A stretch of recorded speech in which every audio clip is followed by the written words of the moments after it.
Yesterday, we ended up getting an update to World War II, not only to push the calendar forward and move us into week 4 of the Resistance event, but also to give us some general game changes as well. We knew a little bit about this from Sledgehammer's blog post last week in their first of many weekly updates that they'll be giving the community over on their website, but we didn't have any idea as to what it would entail. We had some maybe general ideas, but we didn't have any certain fact of what will be coming. Some of those general thoughts we've talked about many times here up on the channel, and well, some of you guys might be a little bit surprised as to the lack thereof of the addition of them. So that said, in this video, we're gonna be talking a little bit about the 1.10 update really did within World War II, what sort of changes, what sort of additions it made to World War II, and what this means for the game itself. So point blank, right off the bat, what the update actually really did in comparison to what we were expecting is pretty much nothing. Whether it be shooting a little too far for the stars or whatever it may be, a lot of the things the community was hoping to see with this update never actually ended up coming. And so, therefore, we have a completely different list of things that we're talking about here today than what I expected, say, 5 days ago. Perhaps the biggest thing that you guys will notice out of this, and one of the things that's probably the biggest surprise to me, in a sense, because I did expect it to come at some point in time, but just not right now, is all the different Resistance weapons and uniforms that were added in yesterday via collections and supply drops. So the supply drop loot got a little bit more in terms of that pool. We ended up getting more in collections, and admittedly, I was kind of surprised that the Resistance event launched with so few things to collect compared to what Winter Siege had. I think there was about 3, 4, 5 different collections that were missing in direct comparison to the numbers of what Winter Siege had. So we ended up getting a couple of those added in to equal it out, and actually now the Resistance event has one more collection than that of what Winter Siege had during its lifespan of content being added in within it. But in terms of what we actually ended up getting, we ended up getting variants for the combat shotgun, the 9mm SAP or SAP, the MG15, the M1 Garand, the grease gun, and then we also got 2 brand new weapons, that being the Reichs revolver and the Enfield No. 2. Now, if you guys remember the Twitch Prime advertisement that we've been talking about for weeks now since the Resistance event went live, there was a little bit of some marketing for that weapon itself being added in, but we didn't see it up until this point, so now that is finally out on the table. That is now clarified as to when it would be coming, if we'd be seeing it at all, or whatever it may be. But again, I'm kind of surprised that they dropped this now towards the latter half, or even just later portions. There's only 12 days left of the event, so it's kind of surprising to see that happen. But as for the actual massive bulk of this update, mine was around 2 gigabytes. Yours might vary on size ever so slightly if you guys remember what yours was, or if you've yet to download it.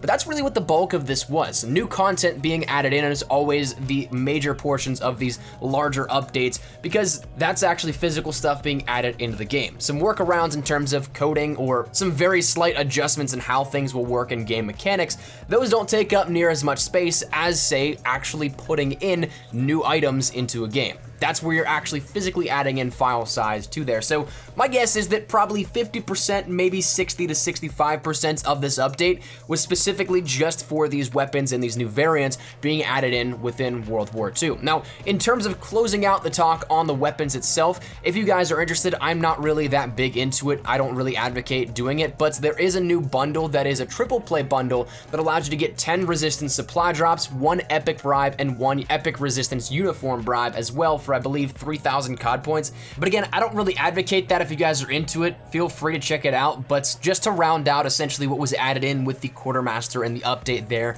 that's something that was added for, I believe, the next 5 days or so, maybe 5.5.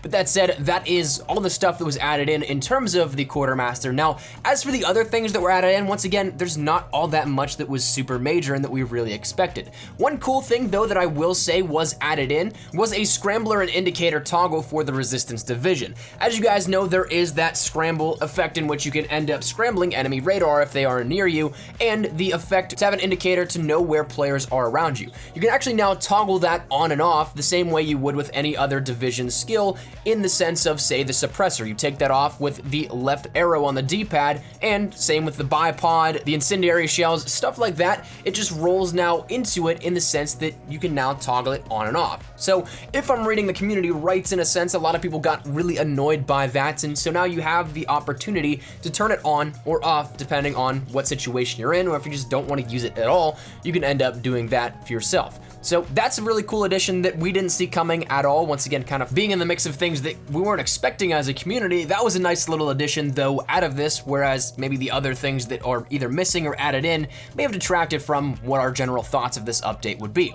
Now, the next thing that I want to talk about is the adjustment to one specific score streak. We'll get to score streak talks in just a second here, but one that actually was changed was the Paratroopers, because one thing that is very cool about this is that now we have a slight buff to the Paratroopers, not in the amounts or not in the way that it costs less, but in the sense that now you don't have useless Paratroopers, essentially. A lot of the times you would end up having Paratroopers that would run around with serrated and a shovel, and therefore you would really have a Paratrooper unless they came across a potato player, or no offense if you've been killed by that, because I myself have been killed by one similarly, but chances are that Paratrooper would not do as well as, say, a Paratrooper with a regular rifle or SMG running around. So it wouldn't get you as many kills as you would hope, and therefore this has now been taken care of, and they no longer spawn with shovels or the serrated basic training equipped. So that said, no more melee Paratroopers, and one additional thing is that they no longer target enemy aerial score streaks. They'll just go for the enemy players, so therefore it kind of gives more meaning to using the Paratroopers, because if your Paratroopers all spawn in and then try and take out enemy score streaks, well, you essentially call it in a flak gun. So it's nice to see this little thing taken care of, and as somebody that uses Paratroopers, not as of recently just because I haven't really played around with my score streaks this last Prestige, but as somebody that normally likes to use Paratroopers, I really am all for this change. Additionally, there was some improved functionality for the emblem gallery, but I personally don't know much of what was really changed. I looked at it, not really all that much seemed different or out of the ordinary, so that was something that maybe just in terms of general performance issues, I don't exactly know, but it is interesting. You might be able to check something out and find it for yourself, but as it stands right now, I unfortunately couldn't tell you exactly what was changed, so you might be in the same boat.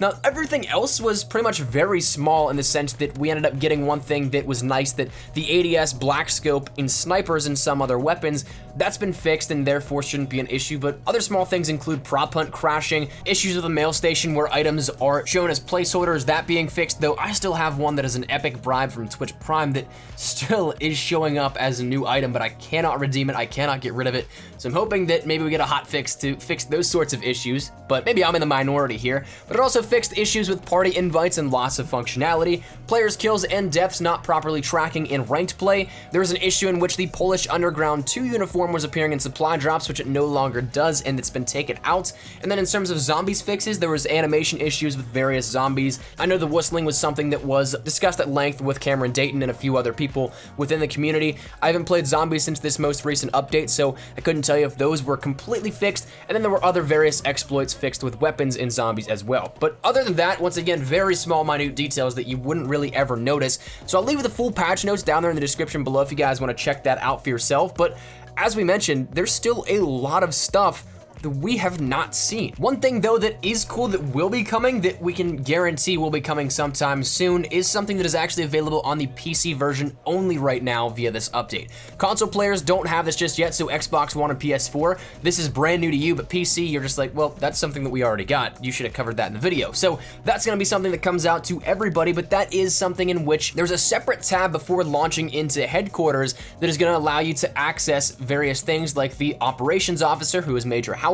You can go to the quartermaster quickly like you already could, and then you can access the mail station all without having to enter and launch the HQ, which is definitely nice because I personally think this is a great and practical addition because I would always refresh my contracts on the fly during a pregame lobby, but admittedly I have been really annoyed that I could not do that with operations, and sometimes going into the mail station to get armory credits as well if that timer refreshes and I'm not in there just yet. I feel like I'm not utilizing my time properly, but still nonetheless, that 1 to 2 minute detour was something that I just did not like to do, and so now this is something that is very minimal, but a nice addition once again to just keep everything fluent, and it should be coming here sometime soon. PC seems like the guinea pigs as of recently, especially with the most recent spawn into spectate bug fixes. Those were being tested on PC before they got pushed out to the general population that is now PS4 and Xbox One. Apologies to the PC community, despite the game originating on PC, a large majority of the players are now on console. So PC has gotten their look at this, and this will be coming sometime soon,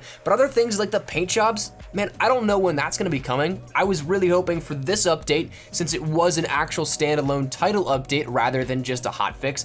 Domination XL could be added as a playlist update, but still, where's that at? We only have 1 week left in terms of refreshes, and we're only gonna have one more playlist update in the Resistance event before everything goes away. Score streak tuning, well, outside of the Paratroopers, man, we haven't really had anything discussed at all. I'm glad the Paratroopers were buffed in that sense, but where's everything else? Are we gonna be getting anything in terms of, say, updates to the score itself on score streaks? Is it gonna be something where some get buffs, some get nerfs? I couldn't tell you, but all these sorts of things are things that I myself and many other people in the community thought that this would be coming at this point in time. It was only logical, a title update to fix some massive things and add in some new content, but instead, here we are with new weapons and different variants, which are totally cool in their own right, but not exactly what I was looking for and maybe hoping for.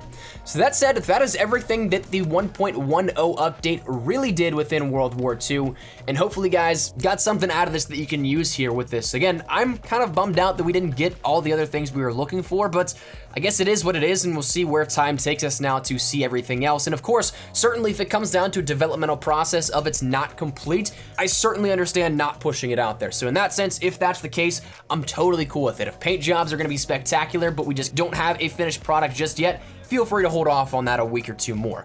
Of course, I have absolutely no idea. I'm just like you. I don't have any inside information here as to the actual status of things, but that would be my guess. I don't know, but I don't know, man. I always love updates and different changes to games, but this one just wasn't quite on the mark for me in terms of what I was hoping. So that said, let me know your thoughts down there in the comment section down below. I'd love to get your thoughts and feedback. Were you guys hoping for something else, something more, something different, whatever it may be? Let me know your thoughts down there, but hopefully you guys enjoyed the video. If you guys did, make sure to drop a like down below, and of course, if you guys are new to the channel, make sure you guys subscribe so you don't miss a single thing regarding Call of Duty World War II updates. Hopefully some more coming soon, and we'll keep you guys updated if there are, but anything regarding best class setups, tips, tricks, news, information, updates, all that good stuff, we got you covered here up on the channel. So if any of it interests you, make sure you hit that subscribe button so you don't miss a single thing. And if you guys want to follow me over on Twitter, that's the best place to get connected with me outside of YouTube, but practically live on Twitter. So if you guys want to strike up a conversation, ask me a question, whatever it may be, link is down there in the description below. And finally, if you guys want to follow me over on Instagram as well, I'm trying to get a little bit more active over there. So if you guys want to follow on that avenue, feel free to. Link is once again in the description below. But all that said, now I hope you guys have a fantastic day. Thank you guys all so much for watching. I'll see you guys in the next one. Mine has been Espresso. Take care and peace.